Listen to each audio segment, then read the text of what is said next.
வணக்கம். வணக்கம் சொல்வது உங்கள் திருஞான சம்பந்தம் கும்பகோணத்திலிருந்து. நமது தமிழ் சித்தர் யூடியூப் சேனலுக்காக தினசரி ஒரு ஜோதிட டிப்ஸ் என்ற வகையிலே இதுகாலும் உங்களுக்கு நட்சத்திரங்கள் அதனுடைய பிறந்த அவர்களுடைய பலன்களும் நட்சத்திர பலனும் இந்த 1, 2, 3, 4 பாதங்களில் பிறந்தவர்களின் குணாதிசயங்களும் உங்களுக்கு நம்ம தொடர்ச்சியாக சொல்லிகிட்டு இருக்கோம். அதன்படி இன்றைய நாள் உத்திரட்டாதி நட்சத்திரம், நேற்றைய வரையும் பார்த்தது பூரட்டாதி நட்சத்திரம் வரலையும் பார்த்துட்டோம். இன்றைய உத்திரட்டாதி நட்சத்திரத்தில் பிறந்தவங்க அவங்க இப்படி தான் இருப்பாங்க. இந்த 1, 2, 3, 4 பாதங்களில் பிறந்தவங்க அவங்களுடைய குணாதிசயங்கள் இந்த வகையில் இருக்கும் என்பதை பார்க்க போகிறோம். நம்ம கொடுக்குற டிப்ஸ் உங்களுக்கு யூஸ்ஃபுல்லாக இருக்கும், எப்பொழுதுமே இருக்கணும். சரிங்களா? அதன் அடிப்படையில் தான் நம்ம எது செஞ்சாலும் தொடர்ச்சியாக செஞ்சிகிட்ருக்கோம். நாளையோட முடிஞ்சிடும். நாளைக்கு ரேவதி நட்சத்திரம் சொன்னாக்கா முடிஞ்சிடும். சரிங்களா? இதை நீங்கள் ஒன்ஸ் மோர் ரிப்பீட் பண்ணி பார்த்தீங்கன்னா உங்களுக்கு தெரியும் இதில் எவ்வளோ நன்மைகள் இருக்குது என்பது உங்களுக்கு புரிய வரும். சரி, இன்றைய நாளுக்கான டிப்ஸை நம்ம பார்க்கலாமா? அதுக்கு நீங்கள் என்ன செய்யணும்? நமது தமிழ் சித்தர் யூடியூப் சேனலை லைக் பண்ணணும், ஷேர் பண்ணணும், சப்ஸ்கிரைப் பண்ணணும்.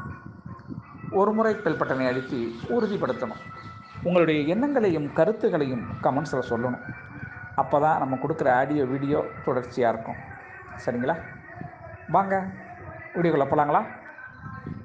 உத்திரட்டாதி நட்சத்திரத்தில் பிறந்தவங்க அவங்க எப்படி இருப்பாங்க என்பதை முன்னாடி பார்ப்போம். இந்த உத்திரட்டாதி நட்சத்திரத்தில் பிறந்தவங்க யாத்திரை போகிறதுல ரொம்ப ஆசைப்படுவாங்க. யாத்திரைக்கு போகணும், அந்த கோயிலை பார்க்கணும், இந்த கோயிலை பார்க்கணும், இறை வழிபாட்டில் ரொம்ப நாட்டமுடையவங்க.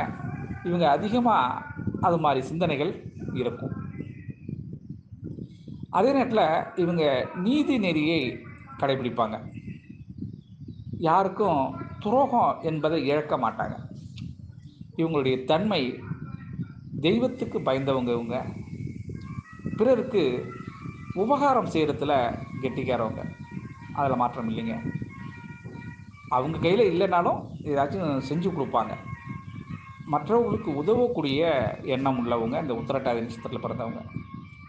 அதே நேரத்தில் சிறந்த விவேகம் கிடைக்கும் அவங்கள்ட்ட. அவங்க விவேகம் நல்லா பகிர்ந்து ஆராய்ந்து பார்க்குற தன்மை இருக்கும். யார் எப்படி, இவங்க எதுக்காக இப்படி செய்கிறாங்க, என்னென்ன செய்கிறாங்க, இப்படிலாம் செய்கிறாங்களே அன்னு பிரித்து பார்க்கக்கூடிய தன்மை இருக்கும் அவங்கள்ட்ட. அது மாதிரி தாம்பூலம் வெத்தலை சீவல் போடுறதுக்கும் அவங்களுக்கு ஆர்வம்லாம் இருக்கும். அது மாதிரி புத்தி சாதுரியம் மிக்கவங்க. இவங்க புத்தி ரொம்ப கூர்மையாக இருக்கும். அடுத்தவங்கள்ட்ட சொல்லும்போது உண்மையை திரித்து கூறும் பழக்கம் இவங்களுக்கு கொஞ்சம் இருக்கும். ஆனால் உத்தமர்களால் இவங்க பாராட்டப்படுவாங்க. பெரியவங்க நல்லவங்கன்னு இவங்க பாராட்டப்படுவாங்க. வழக்குகளை லேசாக ஜெயிச்சுடுவாங்க. இவங்களை பார்த்திங்கன்னா பெரும்பகுதி படித்தவர்கள் வழக்கறிஞர்களாக இருப்பாங்க. அது மாதிரி வாய்ப்பு இருக்குங்க. நல்லா அகண்ட மார்பும் காது கூர்மையாக கேட்பாங்க. பெண்களால் இவங்களை நேசிக்கப்படுவாங்க. இந்த உத்திரட்டாதி நட்சத்திரம் பிறந்தவங்க கிட்டத்தட்ட பெண்கள் இவங்களை காதலிப்பாங்க. இது பொதுவான நிலை, அந்த நட்சத்திரத்தில் பிறந்தவங்களுடைய நிலை. சரி, அந்த 4 பாதத்தில் பிறந்தவங்களுடைய குணாதிசயங்கள் எப்படி இருக்கும் பார்ப்போங்க. இந்த உத்திரட்டாதி நட்சத்திரம் முதல் பாதத்தில் பிறந்தா சகல யோகங்களும்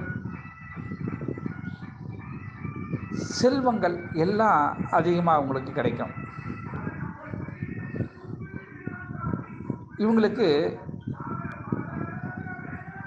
அடுத்தவங்களை பழிக்கக்கூடிய குணம் நிறையா இருக்கும். உடம்புல அதிகமாக முடி இவங்களுக்கு முளைச்சிருக்கும். அதுக்கான வாய்ப்பு உண்டுங்க. யாருக்கு?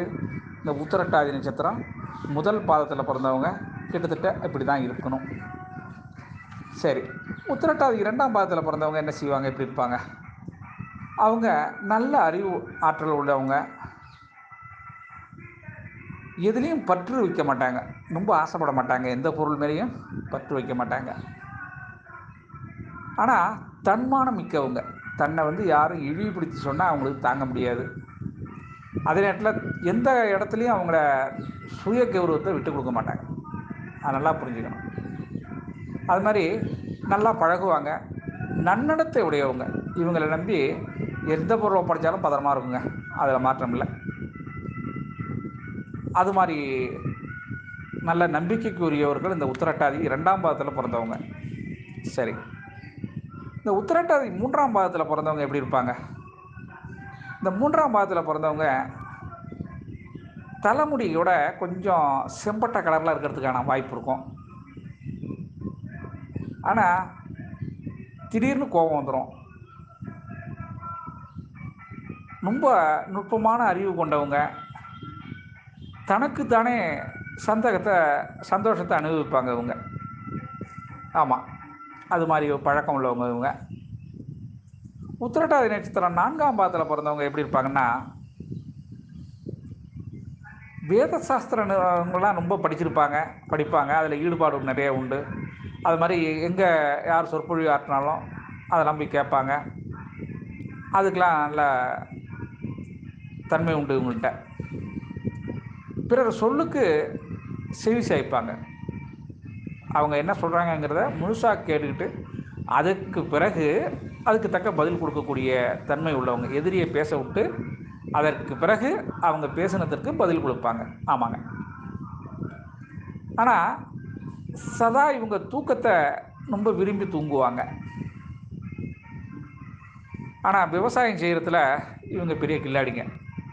இந்த உத்திரட்டாதி 4ஆம் பாதத்தில் பிறந்தவங்க விவசாயத்தில் நுட்பவாதியாக இருப்பாங்க. பார்க்குறதுக்கு ஒரு மாதிரியாக இருப்பாங்க, ஆனால் விவசாயத்தில் பெரிய நிபுணத்துவம் பொருந்தவங்க. ஆமாம், இது இந்த உத்திரட்டாதி நட்சத்திரம் 4ஆம் பாதத்தில் பிறந்தவங்களுடைய நிலைமை, அவங்களுடைய குணாதிசயங்கள். நாளைக்கு இந்த ரேவதி நட்சத்திரத்தோட அதில் பிறந்தவங்களுடைய தன்மைகளை பார்த்தோம்னா இந்த நட்சத்திர பாத வரிசைகள் முடியுது. சரிங்களா? நாளைக்கு இந்த ரேவதி நட்சத்திரத்தை பார்ப்போம். இதுவரை இன்றைய நிகழ்ச்சியை செவிமெடுத்த உங்களுக்கு மிக்க நன்றி சொல்லி உங்களிடம் இருந்து விடைபெறுவது உங்கள் திருஞான சம்பந்தம், கும்பகோணத்தில் இருந்து. ஆனால் நம்ம கொடுக்குற ஆடியோ வீடியோவை தொடர்ச்சியாக பார்க்கணுங்க. அப்போ தான் அதில் உண்மை நிலை உங்களுக்கு புரிய வரும். நம்ம சோதிட நுட்பங்கள், சூட்சமங்கள் இதெல்லாம் உங்களுக்கு தெரிய வரும். சரிங்களா? அதனால் ஒரு நாள் விட்டால் மறுபடியும் பார்க்கறதுக்கு வாய்ப்பு இருந்தால் பாருங்கள், கேளுங்க, கேட்டால் தான் அது புரியும். எனக்கு என்ன ஆசை, ஜோதிடக்கலை வளரணும், அதுதான். அது அழிஞ்சிடக்கூடாது. பல ரகசியங்கள்லாம் நாட்டில் தெரிய வராமையே போயிடுச்சு. அது மாதிரி இந்த கலையும் போயிடக்கூடாதுங்கிறது தான் என்னுடைய ஆசை. அதற்காக தான் கரடியாக கத்திக்கிட்டு இருக்கேன். கேட்பதும் கேட்காததும் உங்கள் விருப்பம், யாரையும் நான் கம்பல் பண்ணல. சரிங்களா? மீண்டும் சந்திப்போம். அதுவரை வாழ்த்து கூறி விடைபெறுவது உங்கள் திருஞான சம்பந்தம், கும்பகோணத்திலிருந்து. வாழ்க நலமுடன்.